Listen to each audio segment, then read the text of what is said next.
Alright, welcome back. This video is a kind of a sad video because the YouTube infraction, as you guys know, wrecked. And so in going over it, trying to figure out what I'm going to do, whether I'm going to repair it or salvage it for parts, I just had to check a few things. And looking at it, I mean, it really didn't look that bad. I mean, it took most of the blunt impact right here. The wing on the back snapped off the bracket.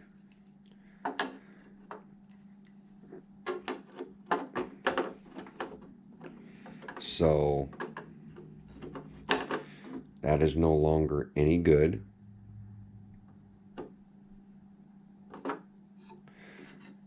Front bumper is done. Splitter's done. Bolts are ripped out. It's wavy. And as you can tell, this corner is pushed down. So this impact was a roll into this corner. On top of whatever grabbed this, had folded this thing back. So it was a pretty hard impact in the front, on top of most of it coming here. So I'm going to crack this lid and we're going to take a look at why this thing is a total loss. Because looking at it, everything did great, you know, just the lower control arm basically broke. And you know, and the shock ripped off the shock cap. So a shock and a lower control arm will fix this side. So I was like, oh, that ain't so bad. You know, then we come around to this. I'm going to bring you guys in a little closer. Here, we caught right in this corner when this thing was sliding. I think this caught on the ground, causing it to flip. But it snapped everything off right here for the battery tray in the side. So, which isn't too bad. Buy up a battery tray and it would fix this along with the side skirt. So battery tray, lower control arm, shock, and side skirt, still not bad. But in looking at this thing, I noticed that this body mount is up. This whole front section here is twisted over. It's rolled over.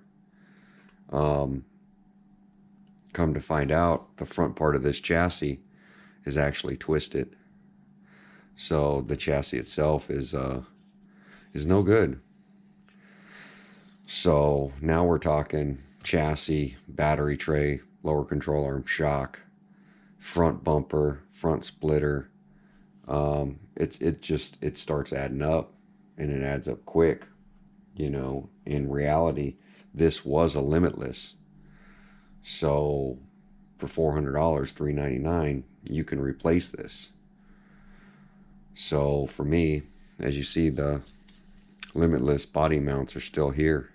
I just extended it out and made it an infraction. So I do have an infraction. That's a real infraction. It was the demo model from my hobby store, first one in.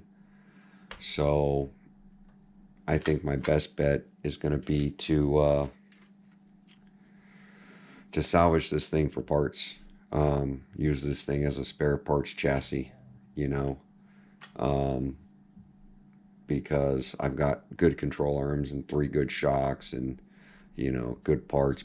Bumper's just done, you know. This bumper was new, so that will have to get replaced out now. But in reality, you know, shock tower braces, all this stuff can be parts for maintaining the other 3 I have. So maybe a deal will come along and I'll be able to buy another roller and get this thing put back together. So I did find the batteries. So we do have all the parts. Spoke to Rattlecan. He's going to be doing up another body for me. I got to get payment down to him to get that body going. And yeah, so that's going to be the plan for this thing. So we are literally going to break this thing down.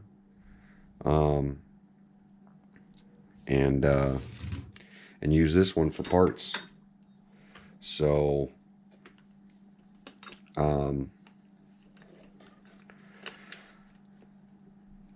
break it down to a chassis and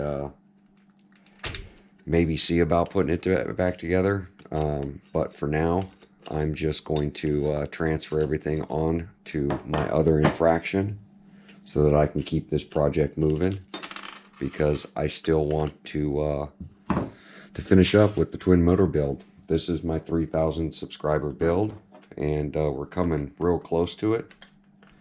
So this thing is fast. There's no doubt that this thing makes some torque. So I want to get it. I mean, I built this thing as a basher. I didn't really build it for speed runs. But I want to get a number out of it. I'm kind of curious, like everybody else is. You know, how fast is this thing? So that's why I went ahead and geared it and figured let's get out there, do a couple runs with it, you know. So the nice thing is the way I have this thing set up, everything comes off relatively easy. The conversion will be really simple on this to convert the other infraction over. So the thing that's going to take the longest is the body. I did speak to RC Speed Monster. He's going to get the aluminum parts out to me. So shout out to him. And yeah, we'll get it back into the shape that these side splitters weren't even on there for, I want to say, an hour, because I bolted them on, went out and did my run. So maybe 30 minutes they were on there. But this is a chance everybody takes in doing speed runs. So, you know, you got to, speed is fun, but if they crash or they hit something, you know, it's game over, you know. So you try to, especially at those kind of speeds.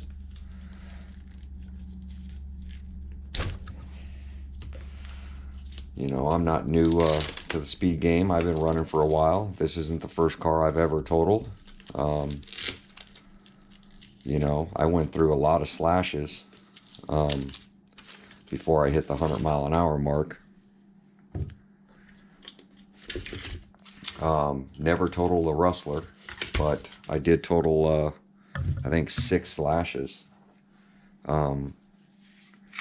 That was the first car I was actually doing speed runs with, and it kept running out of range, and I had no clue that I was losing range, and that's what my issue was. I had no control over the car, so I totaled a bunch of them. So setting up, having a good remote controller, very important.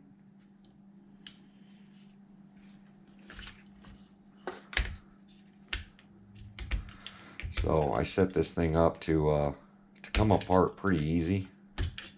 The way I have the ESC set up.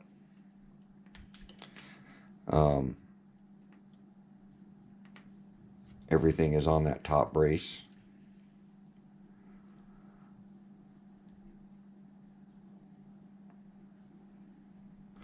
And that's so I can service the motors. Because, as you know, the motors are underneath. So there's my setup.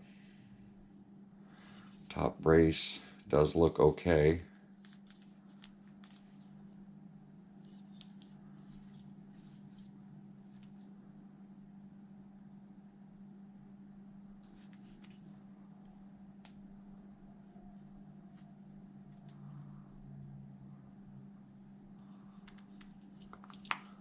At least as far as I can tell, it doesn't look twisted. I was worried that it was twisted one way or another,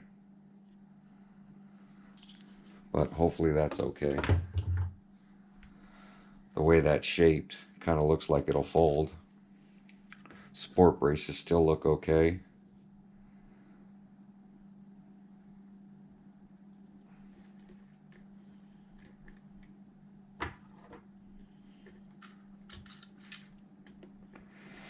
Receiver's okay, steering's okay.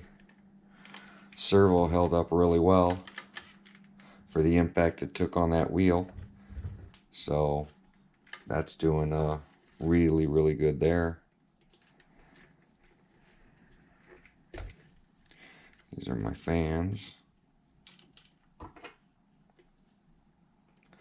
So I literally can break this thing down in about 10 minutes. All the electronics out.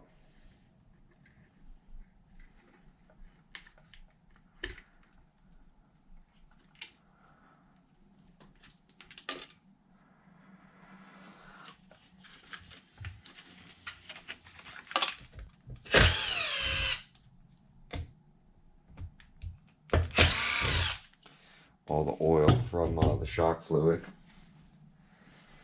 is all caked everywhere.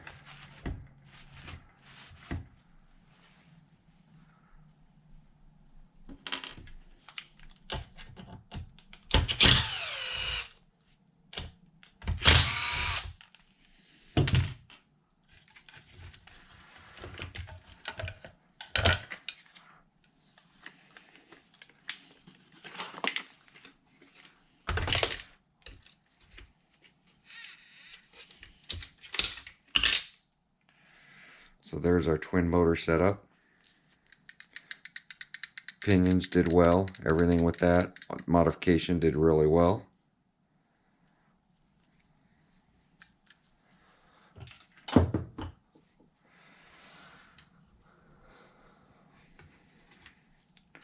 So we'll probably pop out, you can see where the drive shaft was flexing, hitting the aluminum brace right in there. So I think we're going to have to upgrade these finally. Pins have been doing well, cups have been doing well, but this flex right here from the torque, as you see, it's on one side. So starts hitting this center brace, as you see. There's marks in the center brace from this drive shaft hitting.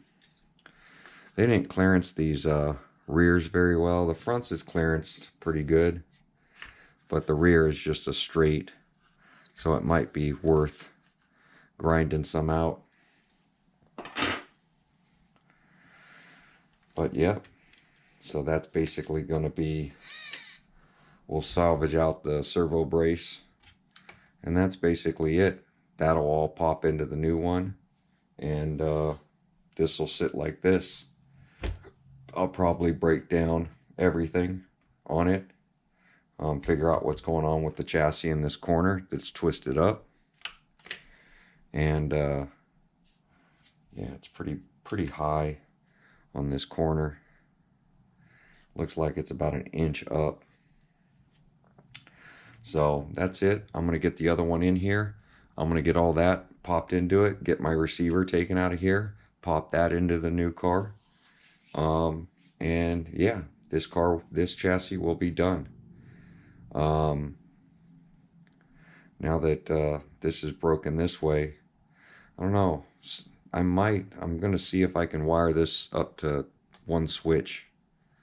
Put both ESCs on one switch. It's kind of cool having them on separate systems, because as you see, when it wrecked, it went ahead and it was able to drive back. That's why I didn't think it was that bad. But in looking at this thing, I did have to work yesterday, so I didn't have much chance to look at it. But when I got home last night, first thing I did was was take a look at it to see what was going on. To see if I can just order up some pieces and repair this thing really quick. I want to give thanks to everybody out there who gave me a shout out. Everybody came and checked out the channel, and very nice about crashing. It happens. Nobody's perfect, but you know, no rude comments, which was awesome. RC Guy Garage, you know, love his support. You know, great guy over there. So yeah, we're gonna get this one. We're gonna call a wrap on this one, and I'm gonna grab the other Limitless, put it on here. I am gonna film putting all this stuff onto the other one. It won't take me very long, just because I've already have everything fabbed up. Everything's ready. The way I have it set on this thing, it all comes in and out really easy. So to set all this up on the new car is going to be relatively easy. So like, comment, subscribe, and we'll see you guys on my next video. Thanks for watching, guys.